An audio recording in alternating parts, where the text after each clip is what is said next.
Press register general of India వాళ్ళు press సేవ అని చెప్పేసి ఒక పోర్టల్ని లాంచ్ చేశారు. ప్రెస్ సేవా portal to streamline news paper and periodical registration. So ఏదైనా న్యూస్ పేపర్ పబ్లికేషన్ చేయాలన్నా, ఏదైనా పీరియాడికల్ పబ్లికేషన్ చేయాలన్నా దానికి ముందు పర్మిషన్ అనేది చాలా ఇంపార్టెంట్.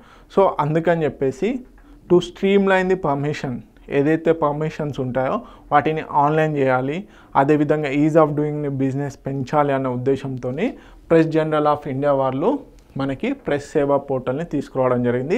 ఎస్పెషల్లీ రిజిస్ట్రేషన్స్ కోసము, కొత్త న్యూస్ పేపర్స్ ఏవైతే ఉంటాయో వాటిని రిజిస్టర్ చేసుకోవడం కోసం అని చెప్పేసి ఈ ప్రెస్ సేవా పోర్టల్ని తీసుకురావడం జరిగింది. Okay, press general of India Yogesh Baweja గారు దీన్ని లాంచ్ చేయడం జరిగింది. Simplify and digitise the registration of newspapers and periodicals. Okay, so single window digital platform for registrations. Okay, online రిజిస్ట్రేషన్లో సింపుల్గా అయిపోవడం జరుగుతుంది. Faster approvals. ఓకే, 60 డేస్లో రెస్పాన్స్ అనేది ఇవ్వడం జరుగుతుంది. ఒకవేళ 60 డేస్లో కనుక రెస్పాన్స్ కనుక ఇవ్వకపోతే అది ఆటోమేటిక్గా అప్రూవల్ అయినట్లు లెక్క. అదేవిధంగా transparent accountable decision making, direct access for publishers. So no intermediaries.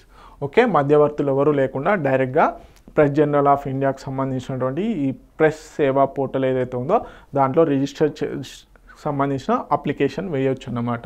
So ఇది దేనికి సంబంధించి ఈజ్ ఆఫ్ డూయింగ్ బిజినెస్ పెంచడము, టైమ్ బౌండ్ అప్రూవల్స్, డాటా సెక్యూరిటీకి, అదేవిధంగా హెల్ప్ లైన్ సపోర్ట్కి ఎంతగానో ఉపయోగపడుతుంది.